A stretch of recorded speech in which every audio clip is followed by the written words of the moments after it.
You will hear a telephone conversation in which Francis Drew asks Mr. Harding about an arts club. First, you have some time to look at questions 1 to 4.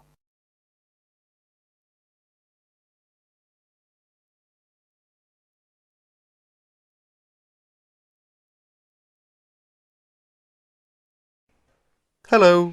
Hello, is that Appleton 363? It is Harding speaking. Oh, I'd like to speak to the secretary of the arts club. Yes, speaking. Oh, hello.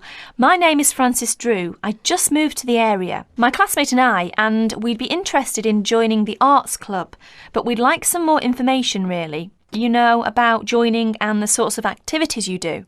Yes, well, what you want's our calendar. Ask at the library. I'll make sure that there are plenty there by Thursday. That's all right for you? Yes, fine, thank you.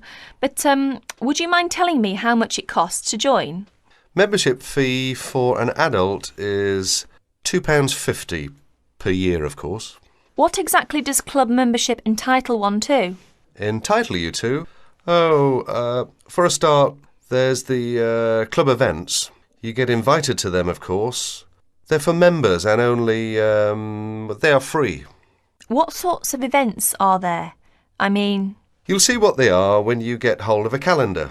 But, well, there's club evening, for instance, once a month, usually Wednesdays from 8 till 10. And whereabouts do you hold them? Club evenings, the beach pavilion. Do you know it?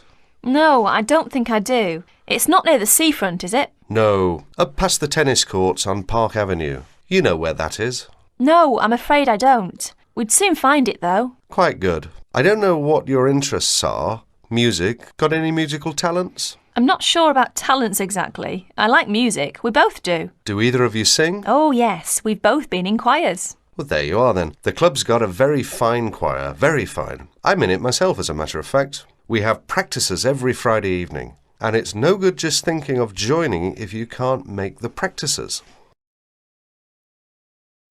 Before you hear the rest of the conversation, you have some time to look at questions 5 to 10.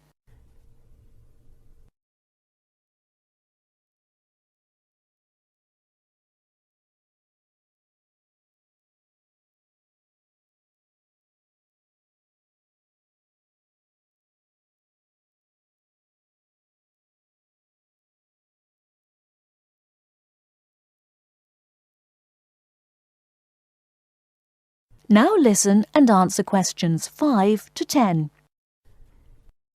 What's the procedure? If we decide to join the choir or any of the other activities, how do we go about it? You can't get into the choir without an audition. As far as the other sections are concerned, members have to apply through the section's secretary in the first place. Yes, right. And the fee again, I've written it down somewhere. £2.50 each. And where do we send it? To you? No, I'm the secretary. It's the treasurer who deals with that. I'll give you his name if you want to write it down. Yes, please. His name is Hosegood. Hose and then Good. Yes. Initial P, address 3 Clay Hill, Appleton. Right. And it's all right to send a cheque? That's the usual, yes. Payable to Appleton Arts Club. Appleton, APPLETON. Oh, and better put your address on the back as you're new. And incidentally, there's a newsletter out 3 times a year, just to keep club members up to date with what's going on. They're sent to everyone. That's good. Just one last thing. Would you mind telling me what the other sections are so that I can tell my classmate and we... The players, that's our act group I've told you. Choir, you know about. There's the gramophone circle, the music workshop, the literary and discussion group.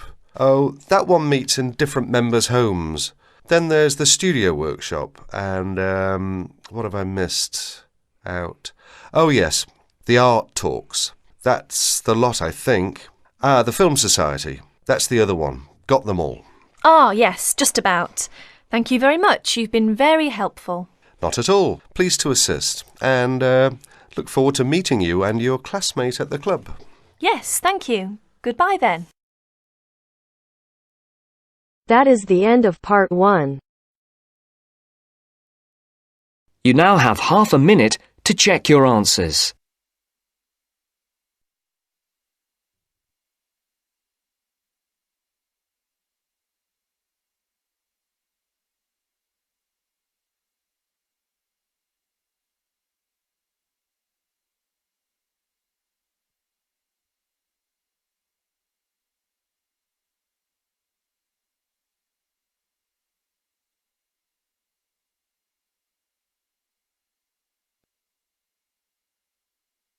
Now turns to Part 2. Part 2. You will hear an extract from a talk about facilities for students with disabilities. First, you have some time to look at questions 11 to 13.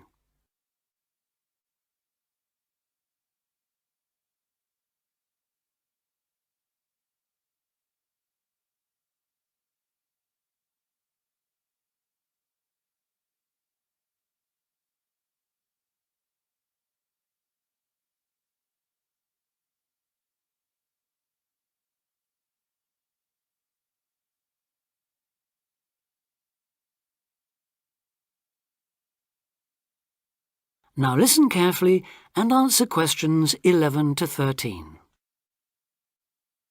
Welcome to Student Times, the programme with all the latest on what's happening at universities around the country. Today we'll be discussing disabled applicants and the kind of support they can expect to find, or not find, at the university of their choice. With me to tell us more is Student Disability Advisor Sally Taylor. Good morning, Sally. Good morning, Hugh. I'd like to start by pointing out that although 1 in 4 people has some kind of disability, the proportion among students is much lower. This is partly because most students are under 25 and many people only develop their disabilities as they get older, but it's also because some universities don't do much to encourage access. It is true, though, that some have quite sticky problems when it comes to, for instance, wheelchair access, ancient buildings, cobbled streets built centuries ago, and so on. When faced with such a situation, some universities make an extra special effort to provide for students with particular disabilities, while others have specialist accommodation. In fact, all universities should have a written policy statement on students with disabilities, setting out what facilities they have, what their attitude is, and what they're prepared to do. But having said that, only you can properly understand the challenges of any disability you have, and so before accepting a place at a university, or even while you're considering applying, if only to raise the university's awareness, it's good to talk to them and find out how much they can and will do for you. The problem is who to talk to. Most universities and some students' unions have a disability advisor who is supposed to know what facilities they already have and will help with further arrangements if necessary or possible. However, all too often this person is a token. Sometimes it's just an extra responsibility given to a secretary. They don't know what the situation is in practice, and they don't have any real authority to change anything. So, given that for any prospective student it's best to visit a university before applying, it's an especially good idea for students with disabilities or special needs to check whether the place really does come up to scratch. In general, the university should provide personal care and assistance, and there are certain key features to look out for if you have a particular disability, including the following. Before you hear the rest of the talk, you have some time to look at questions 14 to 20.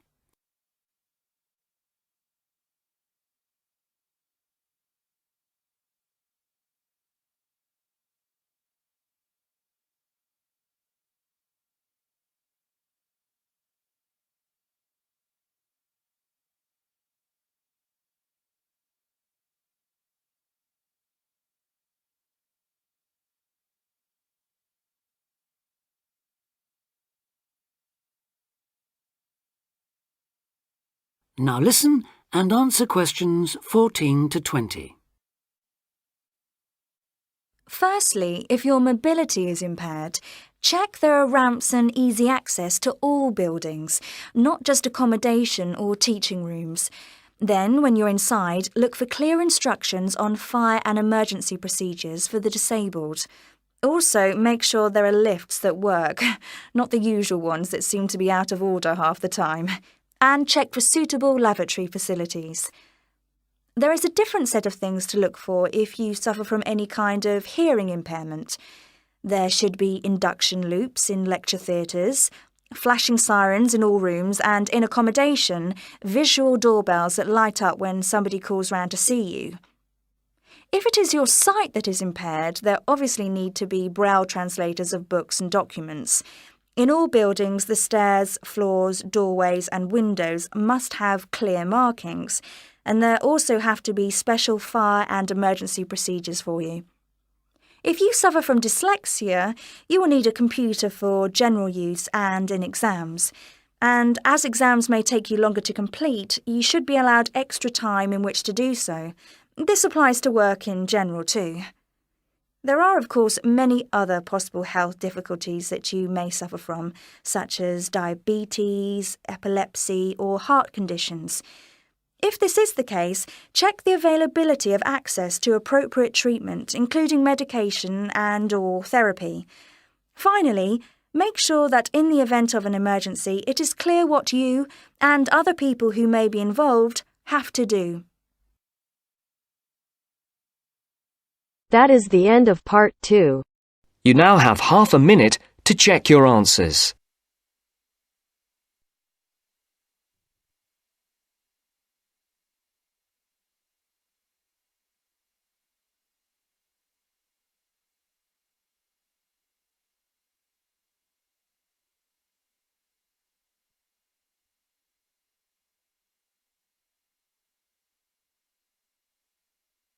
Now turns to part 3.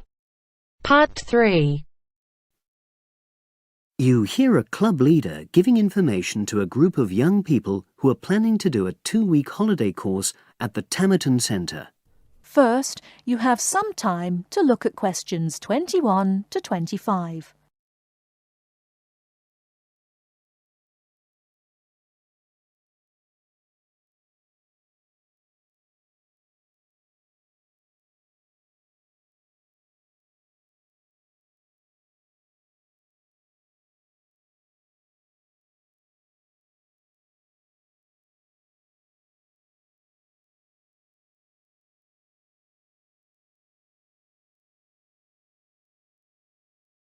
Now, listen carefully and answer questions 21 to 25. Hello, everyone.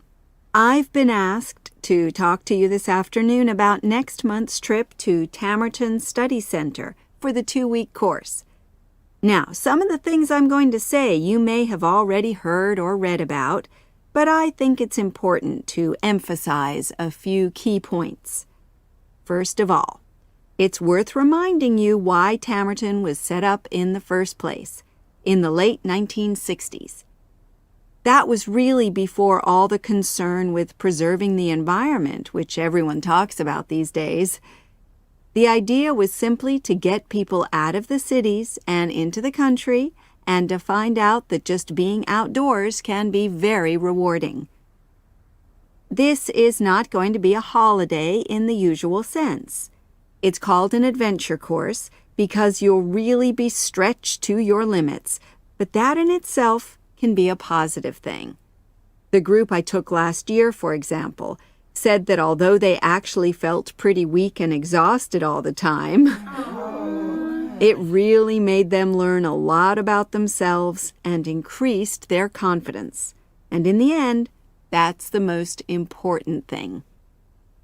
Now, all of you knew about policies at Tamerton before you signed up for it, so you know that in many ways it's quite old-fashioned. You don't have a lot of choice in what you do. But something which I think makes the place so special is that you get to try so many different things every day. For instance, one day you'll do climbing, and the next you'll be surveying rock pools. It's not intended that you become an expert in any of them. It's more like a taster, which you can follow up if you want. and there isn't a lot of free time. Organized activities and talks, etc., go on until 9 p.m., and lights go out at 11 p.m. There are table tennis tables with all the equipment and board games, though I have to say the pieces often go missing, so it's a good idea to take your own. There's a DVD player with a good selection of films suitable for this age group, so don't take yours. Bedtime at 11 p.m. is strictly enforced, and there's a good reason for this. You're all under 18, and we organizers need to know that all group members are accounted for in the house as we close for the night. And of course, you'll be so exhausted anyway that you'll be too sleepy to want to cause any trouble. Before you hear the rest of the talk, you have some time to look at questions 26 to 30.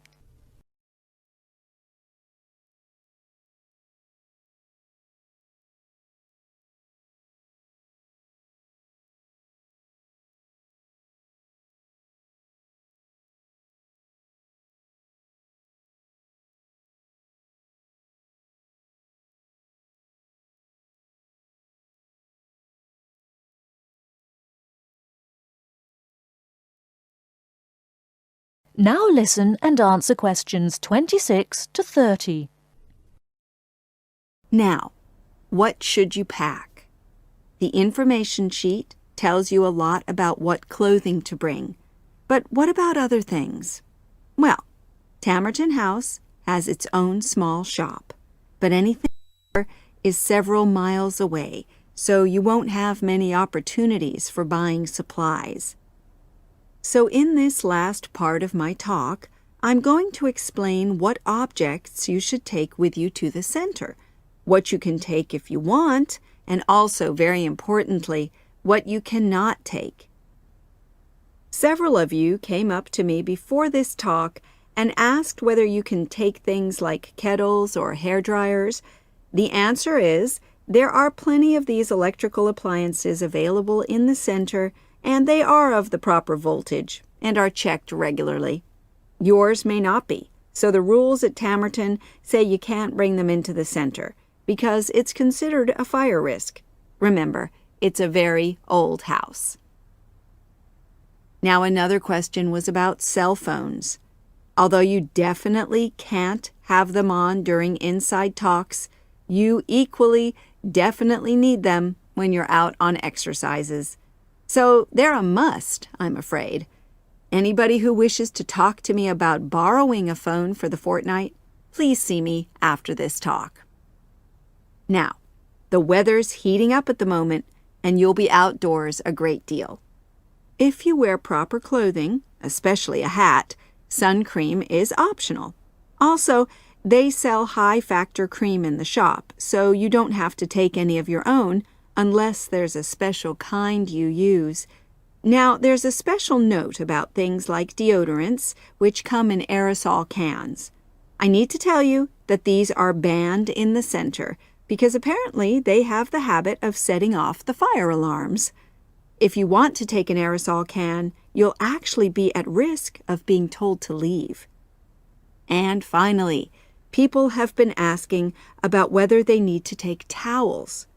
Well, the center does provide 1 towel per guest, which you're required to wash yourself. If you're happy with that, then don't bring another. If not, take one of your own. Just remember how much outdoor exercise you'll be doing and how dirty and wet you'll be getting. That is the end of part 3. You now have half a minute to check your answers.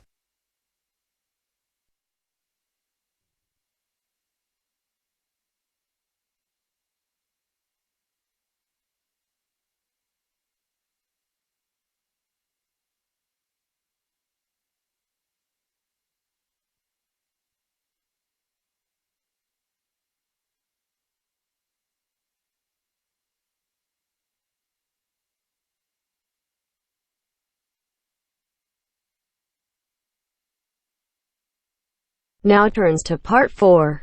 Part 4. You are going to hear a lecture on William Kidd. First, you have some time to look at questions 31 to 40.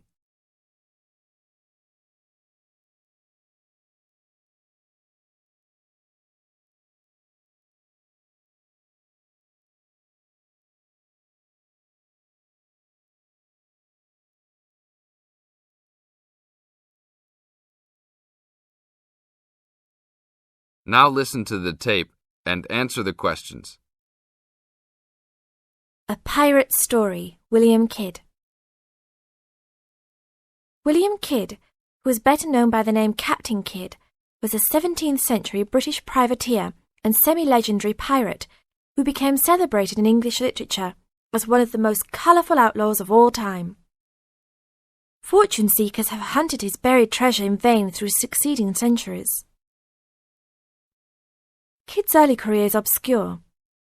It is believed he went to sea as a youth. After 1689, he was sailing as a legitimate privateer for Great Britain against the French in the West Indies and off the coast of North America. In 1690, he was an established sea captain and shipowner in New York City, where he owned property. At various times, he was dispatched by both New York and Massachusetts to rid the coast of enemy privateers. In London in 1695, he received a royal commission to apprehend pirates who molested the ships of the East India Company in the Red Sea and in the Indian Ocean. Kidd sailed from Deptford on his ship, the Adventure Galley, on February 27, 1696, called at Plymouth, and arrived at New York City on July 4th to take on more men. Avoiding the normal pirate haunts, he arrived by February 1697 at the Comoro Islands off East Africa. It was apparently some time after his arrival there that Kidd, still without having taken a prize ship, decided to turn to piracy. In August 1697, he made an unsuccessful attack on ships sailing with mocha coffee from Yemen, but later took several small ships. His refusal 2 months later to attack a Dutch ship nearly brought his crew to mutiny, and in an angry exchange, Kidd mortally wounded his gunner, William Moore. Kidd took his most valuable prize, the Armenian ship Quedda Merchant, in January 1698, and scuttled his own unseaworthy Adventure Galley.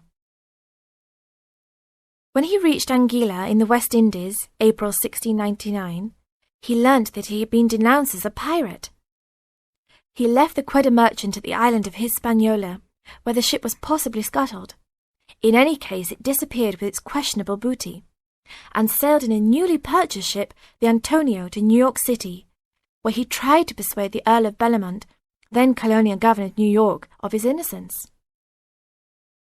Bellomont, however, sent him to England for trial, and he was found guilty, May 8th and 9th, 1701, of the murder of Moore and on 5 indictments of piracy. Important evidence concerning 2 of the piracy cases was suppressed at the trial, and some observers later questioned whether the evidence was sufficient for a guilty verdict. Kidd was hanged, and some of his treasure was recovered from Gardiner's Island off Long Island. Proceeds from his effects and goods taken from the Antonio were donated to charity. In years that followed, the name of Captain Kidd has become inseparable from the romanticized concept of the swashbuckling pirate of Western fiction. Among other stories concerning caches of treasure he supposedly buried is Edgar Allan Poe's The Gold Bug. That is the end of part 4. You now have half a minute to check your answers.